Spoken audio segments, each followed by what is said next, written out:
And so, Bishop Pilla, if you'd like to come up here, Ron Myers will hand you the Father Ken Myers Service Award in appreciation for all you've done for COAR and for our diocese. Thank you. Thank you very much.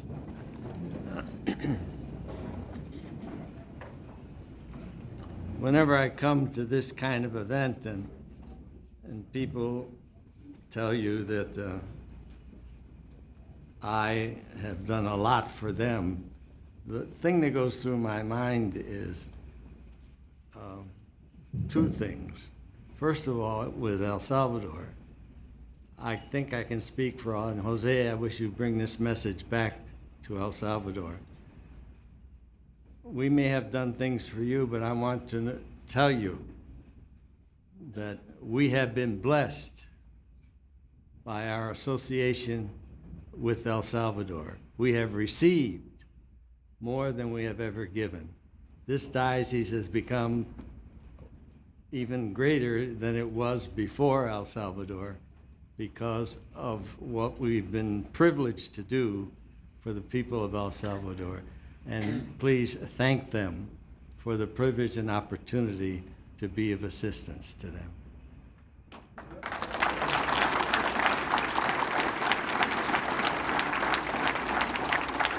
And the other thing I want to say is, maybe I had a part to play, but I could have done none of that without you good people. Would have been just words.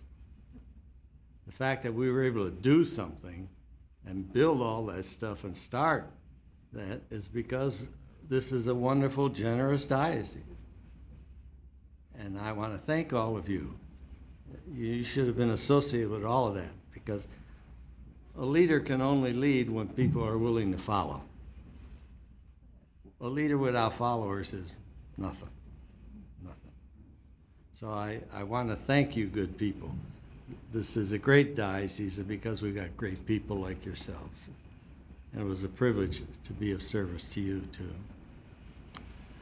El Salvador has been a very important to me personally. When I became a bishop, as Mary said, my first official act was to meet the body of Dorothy Kazel. I got a call and said that the body will be flown in, and Mother Bartholomew, the head of the Ursulines, said she would like to come with me and asked me if I would come because she felt better if someone was with her. So we went. They broke the rule, the rule you can't go on the tarmac. So they allowed us to go down on the tarmac, just Sister Bartholomew and myself. And the plane came in, no fanfare, nobody paid attention to it. Came in, taxied to where they unload all the suitcases. And the door opened up where the suitcases were. And after they had rolled out the suitcases, then I saw a black box covered in a black cloth, and it came down the conveyor belt. No fanfare, no acknowledgement, nothing. It just rolled slowly down the conveyor belt, and they put it in the back of a truck, and they drove it away. And I remember Sister Bartholomew was overwhelmed, and I had to hold her because she fainted. That had a profound effect on me. Here, this great lady had done such great good, and the only thing the world noticed was came down a conveyor belt, put it in a truck, and took it away. No acknowledgement of it for whatever. That told me something very important about ministry.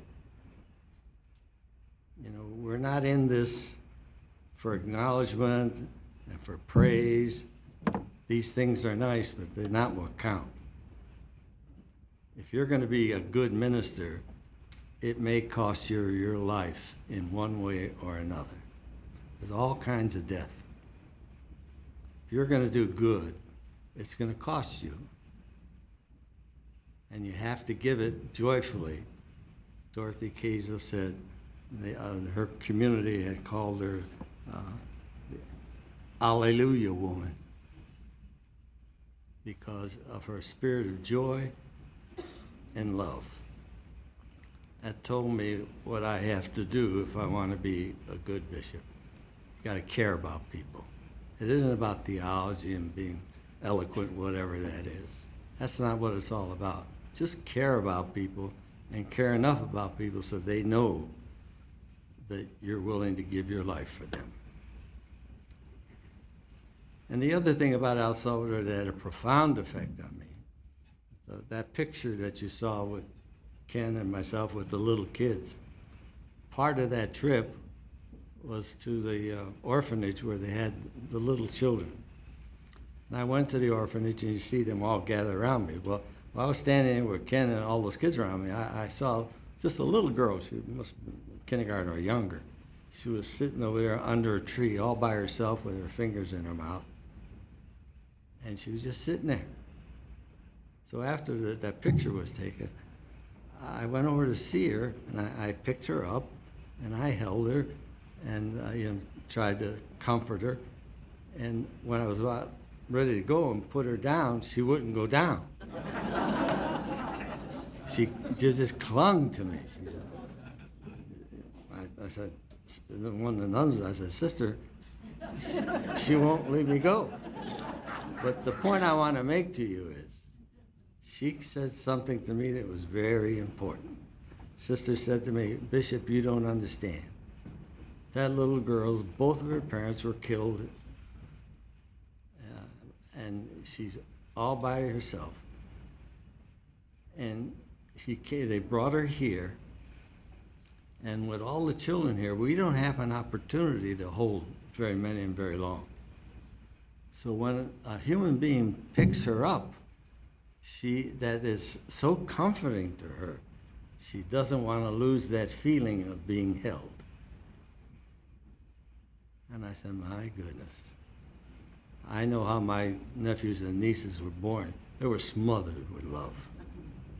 They were smothered with love. And here, those kids don't even know what it feels like, and when they do know how to feel, they just cling to it. They just cling to it. Now, you mothers know what I'm talking about. They didn't have that. They didn't have their mother to run to when they fell off the bike. They didn't have their mother to run when they scratched their knee. They didn't have any of that. And that's why what we are doing, those are the things. Think about that.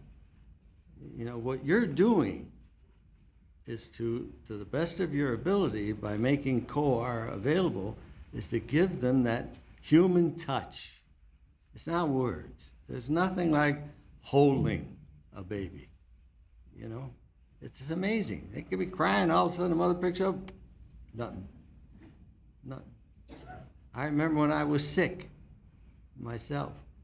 I had the open heart surgery. The night before after I got that infection, these 5 doctors all come in, standing around the bed, scared to death out of you. They're all around you saying, "Now, Bishop, do you understand? Tomorrow morning we have to do this surgery, but we want you to know it's very serious surgery. Very serious." He said, "Do you understand what I'm telling you, Bishop?" I said, "Yeah, I understand what you're telling me." But it didn't make me feel any better. I was a little nervous. So the 5 doctors walked out. Then my brother brought my 93-year-old mother into the room. She came over to the bed, put her arms around me, and she said, "Anthony, they tell me you're very sick." I said, "Yeah, Mom, I'm very sick. I have a serious operation tomorrow." She said, "Don't worry. Don't worry. I had a long talk with your father last night. He died a long time ago." She said, "I had a long talk with your father last night. And he said, 'Lee, don't worry. Anthony's going to be all right. So don't worry.'" I felt all right. I slept like a baby that night. I was at peace. Only a mother can do that. For a baby or for someone who's older. You are the mothers of COAR. You are the fathers of COAR. There's no substitute for you. So thank God we've had that opportunity. What I've learned in ministry is whatever you do for somebody else, you bless yourself. When you think you got problems, or when you think your children are a problem, remember the kids of El Salvador. You're blessed. You're blessed. So you are great people, continue to be great people, and God bless you all.